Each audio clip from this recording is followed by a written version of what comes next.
I just saw that Tucker Carlson said he's not supporting. Can you bring that up? Tucker Carlson said he's not supporting Republicans in the midterms. Yep. I think he's leaving the Republican Party. Longtime conservative commentator Tucker Carlson said on a podcast that there's no chance I would support the Republican Party ahead of the November midterm elections. Not going to support the Democratic Party. Carlson was quick to add, I don't know what I'm going to do. Carlson supported Trump in 2024. Did he say why? They're making decisions on the basis of other criteria. What's best for this company? What's best for Israel? Oh, that's right. He said he felt like it was becoming an Israel first party and not America first. That's a big person to not have support from, because he's been a big supporter of the Republican Party for a while. I've been a consistent defender, he says, for 35 years of the Republican Party. I mean, very consistent defender, but there's no defending this, he said. So no, I'm out.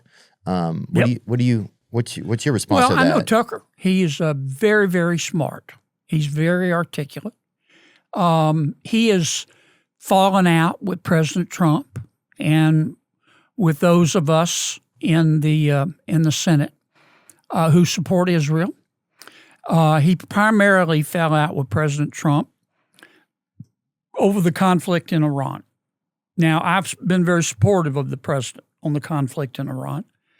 I don't want America to be the world's policeman, but I don't want Xi Jinping in China or the Ayatollah in Iran or Vladimir Putin in Russia to be the world's policeman either. And these are hard men. They understand one thing, Theo: strength. If you turn the other cheek to these people, they'll just stab you in the neck. Now, what proof of that is there? You just look at their actions. Iran is the world's foremost exporter of terrorism. Putin, who now, of course, runs Russia, wants to dominate Eastern and Central Europe, which is President Trump has gotten Europe to start spending more money on defense, but we've always had to defend them. I can tell you what President Xi, I've met with President Xi. He is very clear. He thinks that China is ascending. He thinks America's in decline. He thinks while they're building ships and nuclear weapons, he thinks all we do in America is sit around and debate whether a man can breastfeed. Mm-hmm.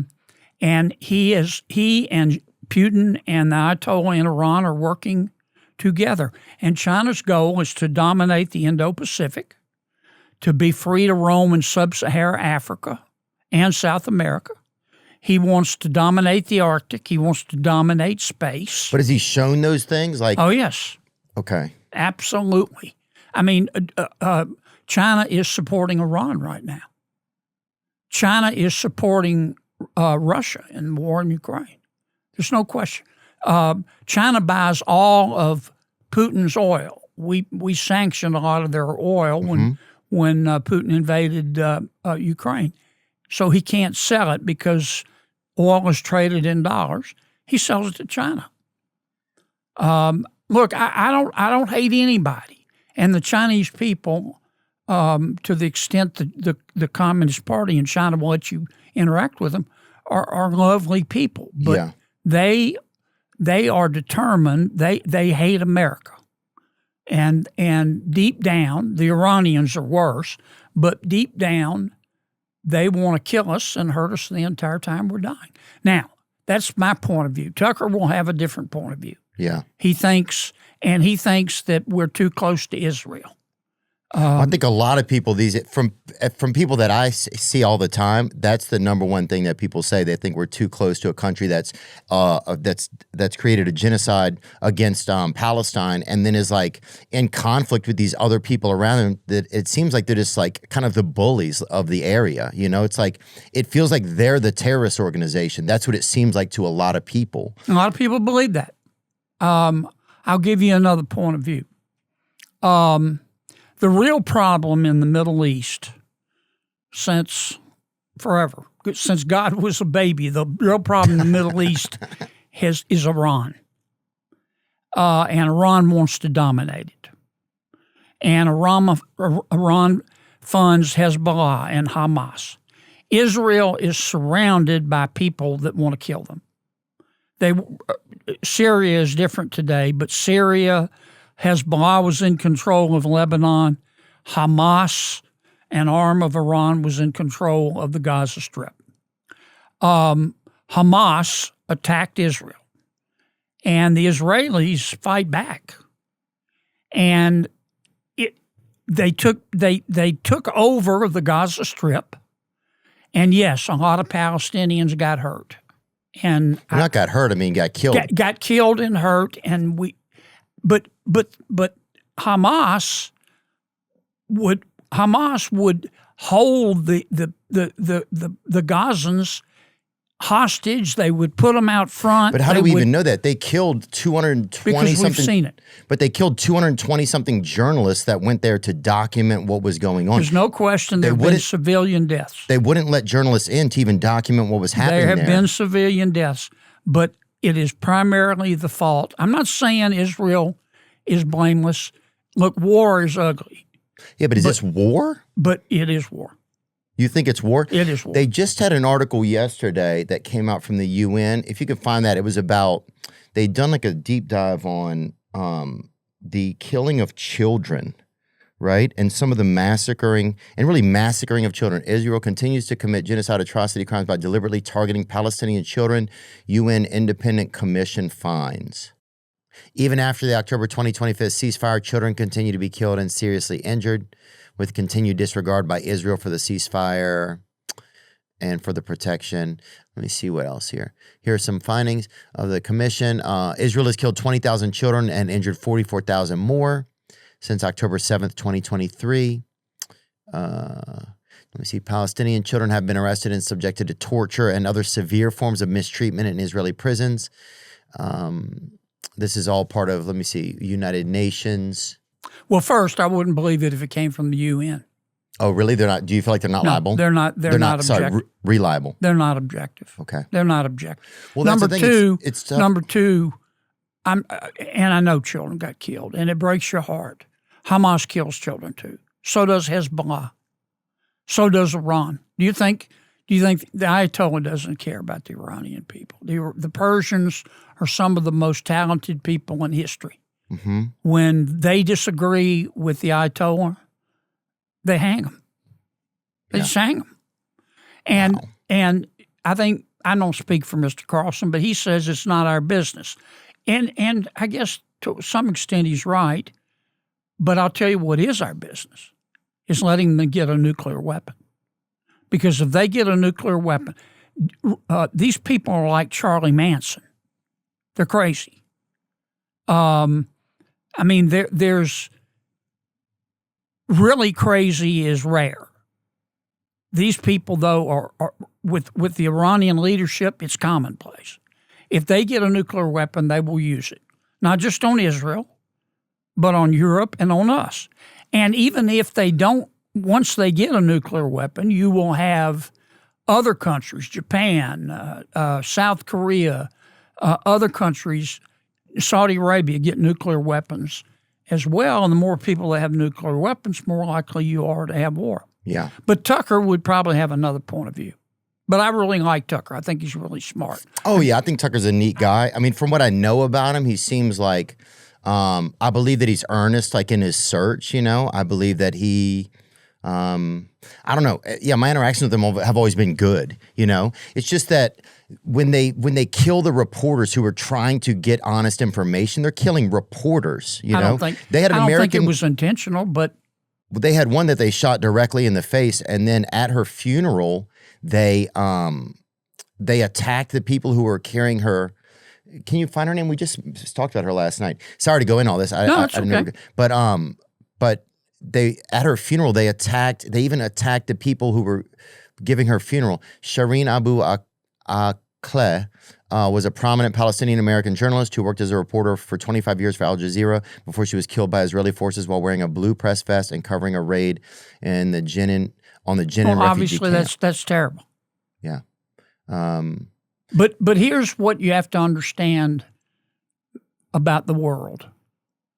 And I don't know why this is. If I make it to heaven, I'm going to ask God. But there's some people out there in the world. They're not sick. They're not mixed up.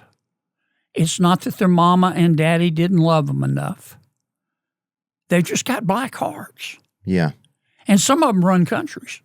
North Korea, Russia, China. But what are those Iran? countries actively doing right now? Like Bibi Netanyahu and the Israeli government is actively, from a lot of people believe, and I believe a lot of voters believe that they're actively have committed a genocide in Palestine, and then they've gone into Beirut to Lebanon, I don't believe that. to Iran. You don't believe they are? I don't believe that. Okay. I believe that Hamas which is an arm of Iran. Hamas dominated Gaza. Hamas attacked Israel. Hamas was hiding behind the Palestinian civilians. All of them? All of them. All of them. If you didn't obey, if the Palestinian civilians didn't obey Hamas, they would kill them. Okay? Okay. Hamas was in complete control. Mm-hmm. Israel attacked. When Israel attacked Hamas, many civilians got killed, and it was regrettable. But what are you going to do? Iran was physically hiding behind them. While that happened, Hezbollah from Lebanon, funded by Iran, attacked Israel. And all Israel has done is fought back. Yeah. Now, I'm not saying that in the fog of war there haven't been innocent people killed. There have been. Yeah. And it's terrible. But it's not like Israel is the bad guy and Hamas and Hezbollah and Iran are the good guys, because they're not. And these weakness invites the wolves. I wish it weren't like that. I wish it weren't. I wish you could sit down and reason with them. But it's like talking to Charlie Manson. He was stone cold crazy. Yeah. And these people believe if you don't accept their religion, their form of Islam, then you should die. And they think they're on a mission from God. Now, look, I think that Islam is, if you want to be... you think that's true? And you would know, I mean, I don't have I don't have experience Islam, in that. Hindu, your religion is your business. In America, we have freedom of religion. But if my religion told me that I had to kill a bunch of other human beings to advance my religion's call, if Christianity taught that, I couldn't be a Christian. Yeah. Yeah, that would be heartbreaking. Yeah. But they really believe that. And how do we know that? Because they've done it. What they did in October, was it October 7th? They raided, they raped, they cut off Israeli people's heads, they kidnapped them. What they've done to American troops in Lebanon, it's widely known. Look at what they did. They started shooting at the Saudis and the UAE. That's not the good people of Iran. That's their leadership. They're religious zealots. And didn't we take their Ayatollah out? We took the first one out. They've replaced him with his son, but he's in hiding. Dang, bro. And that's nepotism. Yeah. I mean, we got to call that what it is. Well, nobody really wants to. Nobody wants the job. Nobody wants the job, man. Our military is the greatest military in all of human history. Amen to that, dude. It's just extraordinary. We're so lucky, man. I mean, we're just lucky to be in a place where we can at least like think and try and explore ideas and try and learn. And even if we don't know stuff, we can try our best.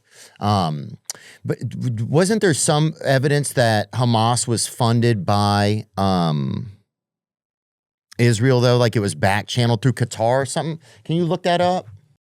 Qatar has funneled money to Hamas before. They're a middleman. No, we have. I'll be shocked. I'm a United States But money senator. from Israel through. No, I don't believe that. Yeah. I just don't believe that. Maybe I know not, there's then. stories, but I just don't believe that because I've been to Israel. I've talked to the Israeli people. They don't want to be at war. But Then why are they at war with everyone then? It feels like over there. They're at war with Hezbollah to the north because Hezbollah keeps shooting missiles at them and digging tunnels. And they're terrorists. And they're at war with Hamas because Hamas attacked them. Yeah. And until they took out their missiles, kept shooting missiles. And they're at war with Iran because Iran is behind all of it. And I wish we didn't have to do any of this, honest to God. I've talked to President Trump about it. He doesn't want to be in conflict with Iran. But we cannot let them have a nuclear weapon. We cannot. These people are stone cold crazy. Yeah. I guess it's tough to say. I think when you see like videos and stuff online, it makes you just see like, I don't know. It just makes your heart hurt. Like, there was a report the other day in that UN report that there was like a 14-year-old kid who they shot, and then they just stood around and watched him bleed to death. And when his mother tried to come to him, they just would shoot at her. And then these soldiers just stood around and watched him bleed to death. And it's just kind of heartbreaking. Well, no, it all breaks your heart. And that's why you don't want to have to go to war. But put yourself in the president's shoes. Our intelligence, here's what our intelligence showed. And I've seen it. It's classified, but I've seen it. Mm-hmm. But I can give you a general outline. Our intelligence showed that Iran was building up its missile capacity, both ballistic and cruise. And they were going to compile so many missiles and drones that they were going to turn to America and Israel and say, we're restarting our nuclear weapons program. And if you try to stop us, we're going to destroy the rest of the Middle East. And by the way, our missiles can now reach London and Paris, and Germany. And you saw reports that said that? I've seen the intelligence. Okay. And President Trump was faced, well, do I let them continue?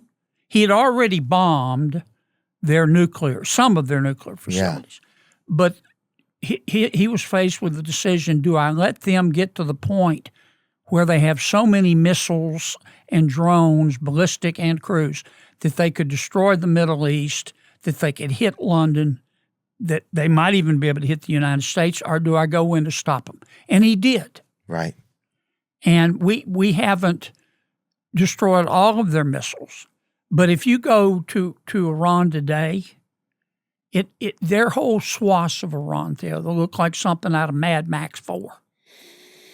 I mean, we've destroyed the public sector, the private, some big portions of the private sector. Didn't want to do it. It'll take them 20 years to recover. I mean, our military, I'm not going to bubble wrap it. They went in and our military ate them and spit out the bones. Yeah, yeah. And they are not right now a nuclear threat, but they still have the centrifuges to take their fissile material and make a warhead. Yeah, I didn't know that. I didn't know that you had seen the intel on that. We have a basement, an underground room in the Senate that's we call it the skiff. It's completely secure. You leave all your electronics outside, and I've been briefed, all of us have, by Rubio, by Secretary Hegseth, by Secretary Rubio, the Joint Chiefs, Chairman of the Joint Chiefs. And do you trust those guys? Absolutely. Yeah. Absolutely. John Ratcliffe from the CIA. I trust every single one of them. Amen. Okay, yeah. I'm not in the space. So it's like, it's from our perspective, just as a regular person, you just see all of this stuff and it seems like so one way. It seems like you were saying, like you feel like the truth comes through and you know what it is, right? Like we were saying in the beginning or whatever, like what we see and perceive is, okay, this is real, or this is earnest or whatever, it's like that's the way that a lot of it seems. Well, let me get this note real quick before you Sure, go, and sorry to interrupt you. That's okay.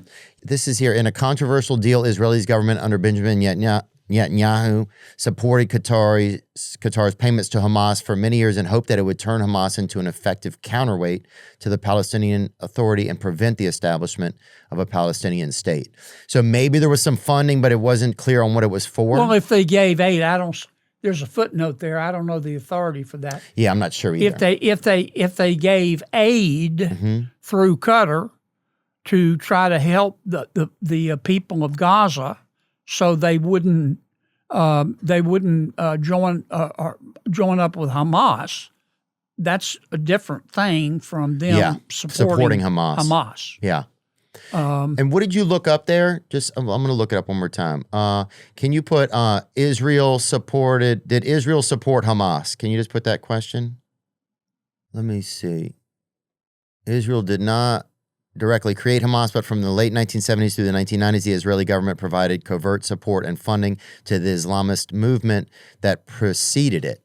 This strategy was used to counterbalance secular Palestinian nationalist groups like the Palestine. So they may have inadvertently supported it by trying to support something else, I guess. Hamas is a spinoff of the Palestinian PLO, Palestine Liberation Organization. But once Hamas spun off, they got all of their financial support from Iran, almost 90% of it. Got it. And without Iran providing the money, neither Hamas nor Hezbollah could exist, and they are terrorists. Understood. Did Iran fund Hamas? Let's look that up then. And thanks for discussing it with me. Sure. Yes, Iran it's an important subject. Yes, Iran has funded, armed, and trained Hamas for decades. Tehran considers the group a key part of its axis of resistance and provides tens of millions of dollars annually to support its military and operational capabilities. And look, I'm not saying Israel is perfect. I'm not saying that, okay? None of us is perfect. But look at it this way. Yeah. There's certain areas you could walk down, if you walk down at 2 o'clock in the morning in Nashville, let's say. There are people there that would hurt you. Yeah. Now, I don't know why. Like I say, if I make it to heaven, I'm going to ask why people, want to hurt other people. But they do. And that's the situation that Israel's in. Yeah. I'll give you an example, a more concrete example. My wife hates guns. Mm-hmm. Okay, I respect that. But I own guns. Now, do I believe? Do I hate everybody else? No. I believe love is the answer. But I own a handgun just in case. Amen. Because I know there are people out there, and if they try to hurt me or my family, I'm gonna defend myself and my family. Yeah. And that's. I wish the world weren't like that, but it is. Yeah. And there's some very powerful countries that they hate America. They just hate us, Theo. They do. And you can't reach them through diplomacy. Doesn't mean you shouldn't talk to them. But with a guy, I've looked President Xi in the eye. Okay, I've met this guy. With hard men like President Xi or the Ayatollah or Putin in Russia, weakness invites the wolves. And getting too close to them, it's like hand feeding a shark. Wish it weren't like that. Wish it weren't. I think President Trump has understood that. Do you think that America will support like a pro-Israel candidate like in the next election? Like Trump has been pretty pro-Israel overall. Do you think that will affect how they vote in the next election? Yeah, it's going to be a big issue. My Democratic friends, not all of them, but the wing of the what I call the loon wing of the Democratic Party that's in control, they hate Israel. and they support. They say they support the Palestinians. Well, they hate the government, not the people, right? No, Right, we're talking about the I government. don't want to believe they hate the people. Okay, but they hate the. That's fair. That's a good point. They hate the government. Yeah, and that points across the board in this conversation. That's a fair point. But they support Hamas. I mean, I'm sorry, they just do. That's why I call them the loon wing of the party, and that will be a big issue within the Democratic primaries. But there are a lot of Republicans that think we're too close to Israel. Well, I mean, it's just that's what's so interesting about Tucker's one. Well, Tucker's saying that because Tucker has one of the top 10 podcasts and platforms in America. Yeah. So for that to be his direction and that to be how he feels. And he really believes that. Yeah. And I'm sure a lot of people feel exactly like he does, you know? So that's why I'm wondering, do you think like an Israel first politician could win? Could win? Could lose? Look, this is a big, wide open, diverse country. Yeah. For both Republicans and Democrats. Yeah. And in our country, you can believe what you want and say what you think. And I support this dialectic of ideas where ideas compete. Yeah, that has to have it. Yep, and that's why God made elections. But I want people to, and my people in Louisiana, but people in America to know where I stand. Yeah. And I have a lot of admiration for Israel. They're tough. They're tough as a boot. They fight back against people that try to kill them. Yeah. Now, do I want a better life for the Palestinians? Absolutely. And I remember under President Clinton, he offered the Palestinians a deal to give them their own country, a big chunk of the West Bank, give them Gaza. They would have their own country. They said no. Their leadership said no. Let's just bring that up just so I know that that's the Camp David Summit. Yeah. Yep. Yeah, President Bill Clinton's primary effort to help Palestine get its own country culminated in the Clinton parameters of December 2000. This was an ambitious proposal for a two-state solution that followed the failed Camp David Summit. And the political leadership of Palestine said no. Offered Palestine control over 94 to 95% of the West Bank, along with the equivalent of an additional 1 to 3% of land via territorial swaps. And what happened? Oh, this was the Oslo Accords? The Oslo Accords were next. Okay. They were after Camp David. Ultimately, a final deal was never solidified. The Clinton proposals and subsequent Taba summit negotiations brought the sides closer than ever before. Both sides voiced reservations, and the deal collapsed at the end of Clinton's term. Yasser Arafat. Arafat was in charge of the PLO. He was the leader of the Palestinians. I think if you'd put it to a vote of the Palestinian people, they would have taken it. Who decided no? That's how I'm trying to get to that. Arafat answer. turned it down. Okay. And he was head of the PLO, the political organization for all of the Palestinians. But I've always believed if Arafat had put it to a vote of the Palestinian people, they would have accepted it. But Bill Clinton came that close. Well, it says here the Israeli cabinet conditionally accepted the parameters, but issued a 20-page letter outlining reservations regarding security. Israel, you're talking about? And borders, yeah. No, Israel would have taken it. I'm telling you. I'm just saying that what this says. And then the Palestinian response, the Palestinian Liberation Organization accepted the framework, but also with heavy reservations. So why did it not go through? That's all I'm trying to figure out. Because Arafat backed out. And you ought to have President Clinton on your show. I'm sure he'd love to talk about it. It's one of his, I've heard him speak before, say one of his biggest disappointments. Really? Because he thought he had it. While Chairman Yasser Arafat gave qualified agreement to the parameters in January 2001, the extensive reservations submitted by both sides prevented the parameters from materializing into a formal peace treaty. So I'm not saying you're wrong, but this says both sides. I would encourage you to talk to Bill Clinton. Yeah.